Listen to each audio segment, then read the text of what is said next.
The Lord be with you. Magandang umaga po sa inyong lahat. Ah, Salamat sa pag-imbita sa akin dito sa Luzon office. At ako'y nagagalak. Masaya ako na makapagbahagi sa inyo ng magandang balita. Kasi bihira po sa akin ang makapag-share ng magandang balita. Dahil bilang isang doktor, alam naman ninyo, usually bad news yung mga binibigay ko sa mga pasyente pagdating sa akin.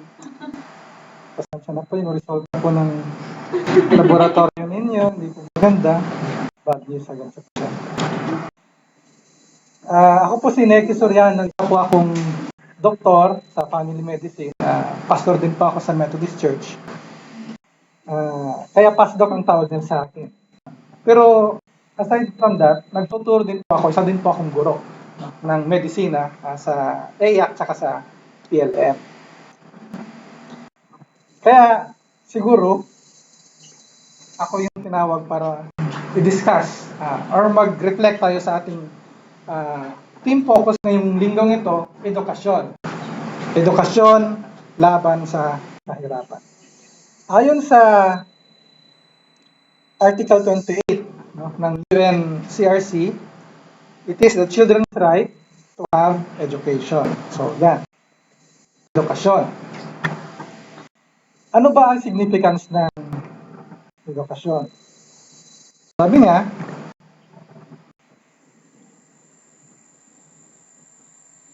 education reduces poverty. Malaki ang natutulong ng edukasyon. Ayon sa pag-aaral ng Global Partnership for Education, kung lahat ng mga estudyante sa mga low-income countries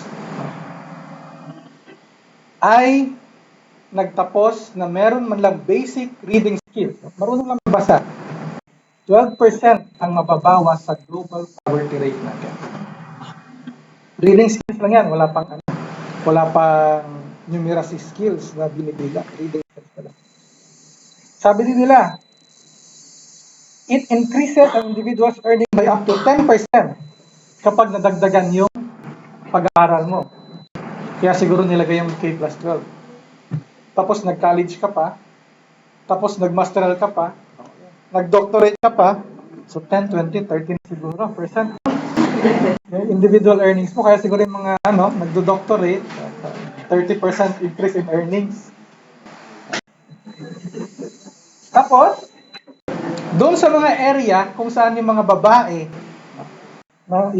ay nakakapag-aral, napatunayan na yung kanilang income, yung area na yun, yung kanilang income, yung kanilang sweldo, pati yung productivity ng area na yun, tumataas because of education.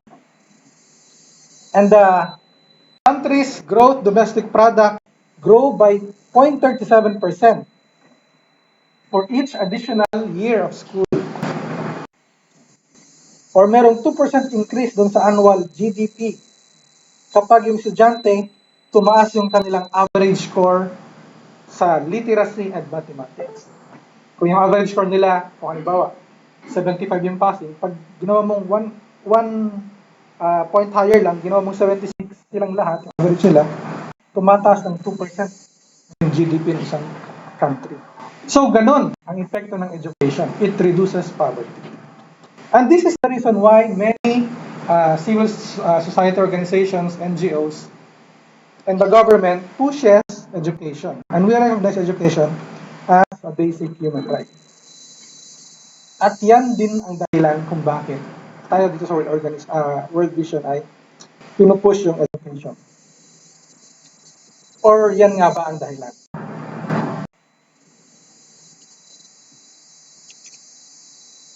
Doon sa picture na yon, doon sa picture na yon, ang tanong, saan si God? If education reduces poverty, where is God? Tayo bilang mga Kristiyano, we know that it is not just about education. Amen? God is working to reduce poverty through maybe education. Amen? Parang hindi kayo kumbinsido. Amen ba? Amen. Kasi, yun yung basic difference natin bilang Christian organization. We do not just only see education bilang isang instrumento, but we see God working. Nakikita natin yung kamay ng Panginoon. Na siya yung kumikilos through knowledge gained ng mga tao para bawasan yung poverty. And that is very crucial for us. All about God. Sabi nga sa Philippians chapter 2 verse 13, for it is God who is at work. God works in you. In you, and everybody. So dapat huwag natin kalimutan yan. Ngayon ang tanong sa atin, how can children see that it is God who is at work? That it is the hand of God and not just education per se? Yan ang malaking tanong. So ang sagot, dapat daw maituro sa mga bata yung ganong konsepto that God is at work. Tanong, who will teach? When to teach? And what to teach?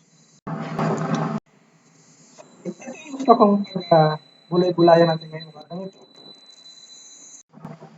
Sa pamamagitan ng Deuteronomy chapter 11 verse 19, basahin natin ang sabay-sabay. You shall teach them to your children, talking of them when you are sitting in your house, and when you are walking by the way, and when you lie down, and when you rise. Itong mga bagay ang pag-usapan natin. Reflect on who will teach, where and when to teach, and what to teach. Teach. Sabi niya, you. Kayo. Sa Deuteronomy, kinakausap ng Panginoon yung mga Israelites or God's chosen people. So basically, these are God's chosen. God is talking to God's chosen people, to His people. So sino yun? Sa panahon ngayon, yun yung mga Kristiyano na tinawag ng Panginoon. Sila yung mga chosen people ng Panginoon. Yung mga Kristiyano. Tayo ba yan? Tayo yun. And it's everybody. Hindi lang yung mga teachers. Diba? So, hindi lang kung sino yung mga nagtuturo, kundi lahat. Naalala ba niyo? Sino nakapagturo ng Sunday School dito? Or DCS or BBS? DBBS. Yan. Yan, Catechism. Yan. Yan. Di ba pag, usually, pag sa church, no, kahit sino naman ang tinatap para magturo. Paminsan nga, kahit hindi ka prepared, no, nakaupo ka lang doon sa simbahan, yan, tapos yung mga bata pakalat-kalat, palakad-lakad dyan, naguguluhan na yung mga matatanda, sabi ng pastor sa'yo, Bob, akutin mo nga yung mga bata tapos magturo ka doon ng Sunday School. No? Na hindi ka man nakapag-prepare o ano, so tinawag mo sila, kaya punta kayo sa isang room, tapos magtuturo ka na ng Sunday School. Dahil hindi ka prepared, dahil tinawag ka lang ng pastor, so tuturuan mo sila ng mga kanta. Bahay, kubo, gano'n. No? Tapos, ano pa ibang maisip mo na children's song, no? Paa, tuhod, gano'n. O chicken dance. No? Nakatatlong kanta ka na, naubos na, no? Mga 5 minuto pa lang, tapos 2 oras yung worship ninyo, anong gagawin mo? Di ba? So, anybody is called. Kahit sino pwedeng tawagin. God has given us the task to teach God's children. Anytime, anywhere.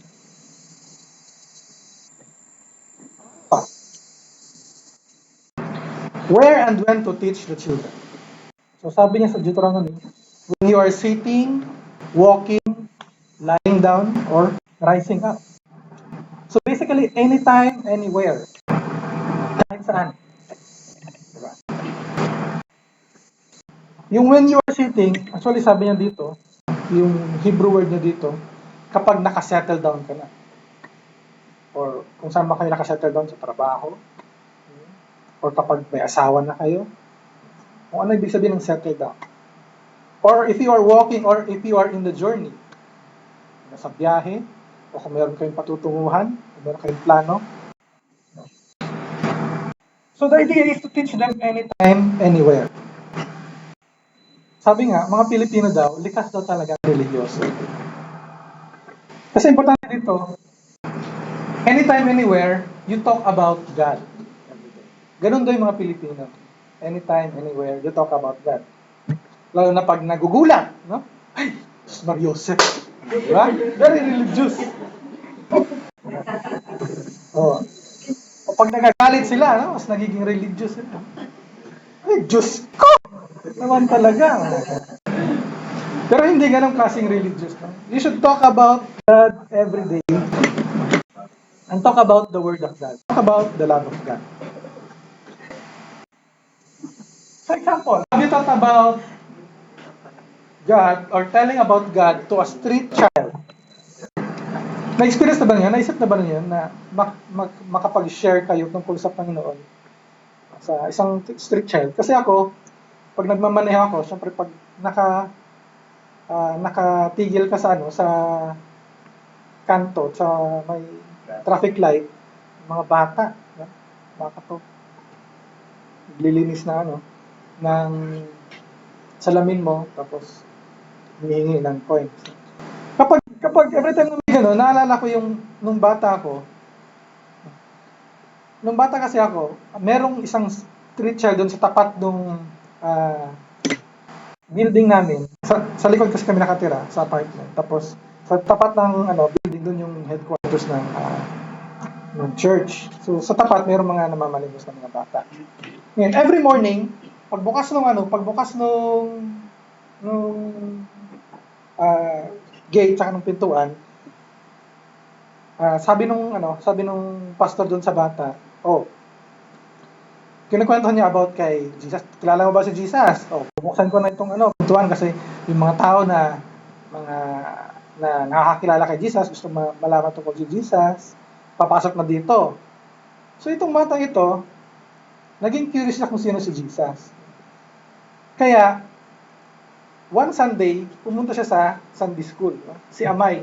Referring ko dito si Amay. Si Amay Bisaya. Kung malala niyo si Amay Bisaya na artista, no? Tinawag namin siyang Amay Bisaya kasi dahil dun sa artista niya. Ewan ko bakit Amay Bisaya yung tawag siya. Siguro dahil Bisaya yung salita niya nung batang yun.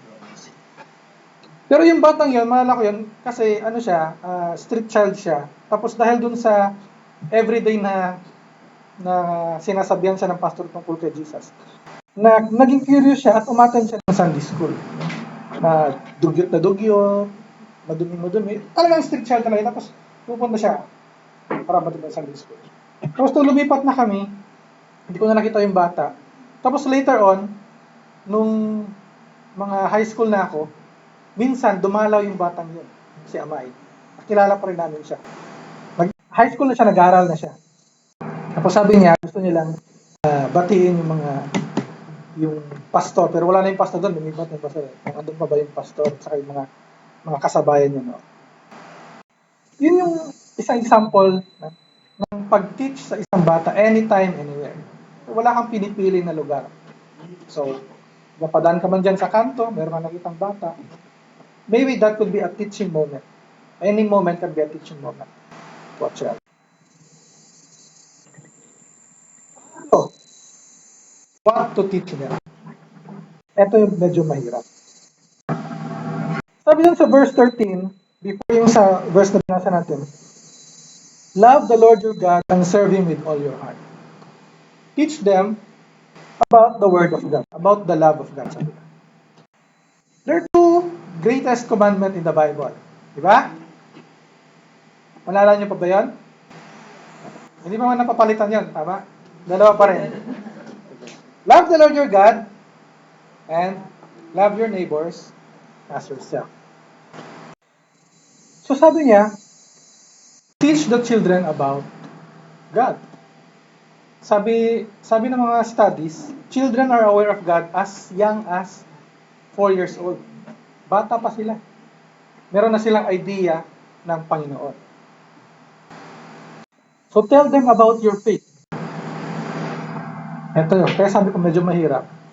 Kasi, pag problematic yung faith natin, or you have, or kung paminsan yung ibang tao, pag wala silang faith, you cannot share about your faith. But if you have faith, that will not be a problem. Just share to them about how you love God.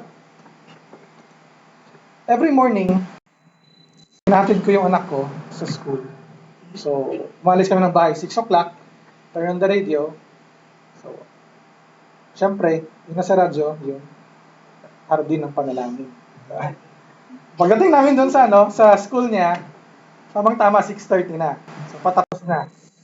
Tapos, reminder ni Pastor Joey, mahal ka ng Diyos, kahapon, ngayon, at bukas. So, sabi ko sa anak ko, Nea, remember, sabi ni Pastor Joey, mahal ka daw ng Diyos. Kahapon, nung baby ka pa, ngayon na malaki ka na, hanggang sa paglaki mo, bukas. So, sabi niya sa akin, Dad, paano si Ken, yung bunsong kapatid niya? Mahal din siya ng Diyos. Kahit na makulit siya, kahit na makulit siya, kahit na naaway niya ako, mahal pa rin siya ng Diyos. So kahit na bata sila, meron silang idea. Children has this idea about God. And so we can teach them about God. And the most important thing is, we share to them about our love for God. Bakit ba natin mahal ang Panginoon?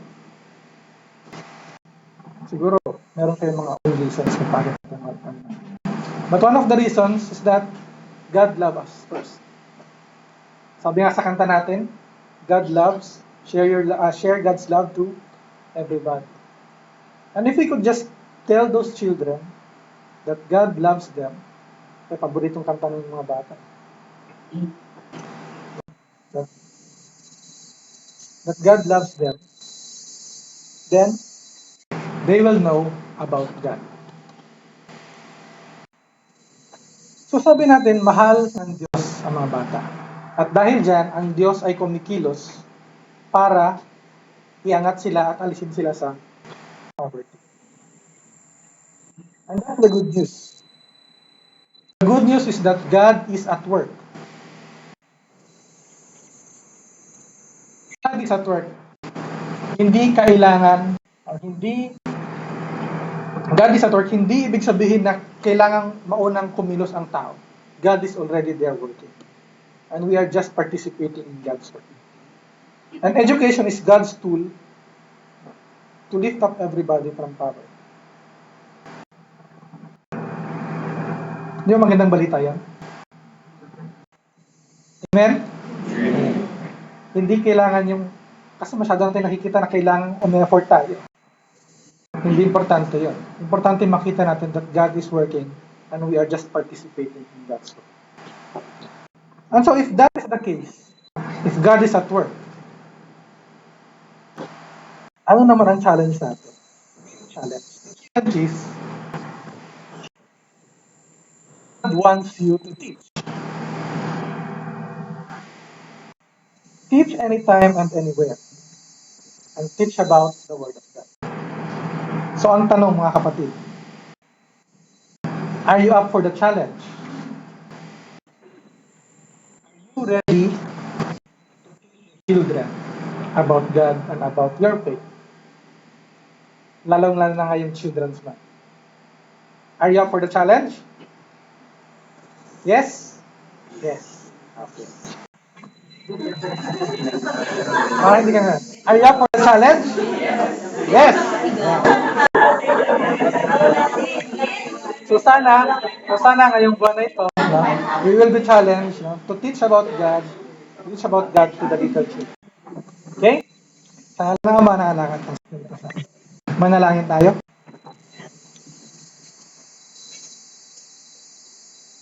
Diyos amang makapangyarihan sa lahat, Ikaw ang dakilang guro na nagturo sa amin ng pagmamahal at paano magmahal sa aming kapwa. Salamat o Diyos sa iyong pag-ibig sa amin. Salamat Panginoon at nakita namin kung paano ka kumilos sa buhay ng bawat isa upang iahon kami sa kung ano mang kahirapan na aming dinaranas sa Diyos. Patuloy niyo po kaming gamitin, gawin niyo kaming mga kamay at mga panyo upang turuan ang iyong mga anak, ang mga kabataan, ang mga musmos tungkol sa iyong pag-ibig sa kanila. Salamat o Diyos sa iyong dakilang pag-ibig at sa iyong anak na si Jesus. Ito po ang aming panalangin sa matamis na pangalan ng anak na si Jesus. Amen.